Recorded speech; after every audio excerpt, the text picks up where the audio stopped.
आपको पता होना चाहिए कि अब कौन सा देवता आपकी मदद करेगा, आपको परेशानी में बाहर निकालने के लिए और आपको आगे बढ़ाने के लिए। तो ऐसा हमारे शास्त्रों में लिखा गया है कि जो आपके दुख के भाव हैं वो छठा, 8वां और 12वां भाव। छठा अगर आपको रोग ऋण शत्रु देता है, 8वां भाव आपको एकदम से समस्याएं देता है, जैसे मृत्यु तुल्य कष्ट यदि को देता है तो 8वां भाव है, और 12वां भाव आपको हॉस्पिटल के चक्कर कटवाता है। जेल खाना, पागल खाना भी यहाँ तक 12वें घर से देखा जाता है। यहाँ की विदेश जो है वह भी 12वें घर से देखा जाता है, लेकिन अच्छे रूप में। लेकिन यदि यही भाव खराब हो जाए तो ये आपको आपकी लाइफ को खत्म कर देते हैं। अब इसी के भाव के बाद देखो कि छठा, 8वां और 12वां भाव त्रिक भाव है, दुख के भाव। और एस्ट्रोलॉजी में ये भी पाराशर जी ने आगे जाके लिखा है कि ये भाव दुख भी सबसे ज़्यादा देंगे और ये भाव सबसे ज़्यादा सुख भी देंगे।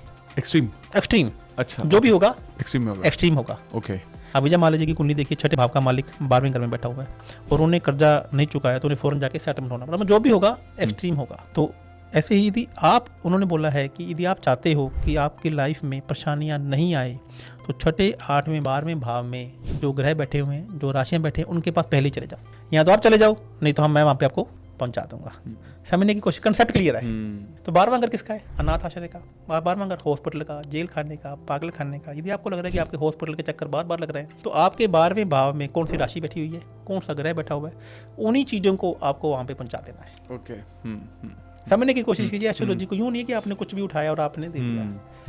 ये मैं आपको एग्जांपल से बताता हूँ। ये 12वें घर में सूर्य बैठे हुए हैं, तो इसका मतलब है अब आपको मेडिसिन पहुँचानी है किसी भी आश्रम में। लेकिन अब जो मेडिसिन होगी वो लिक्विड नहीं होगी, वो पत्ते होंगे, तो केमिकल फॉर्म में होगी। आप समझ रहे हैं मेरी बात को?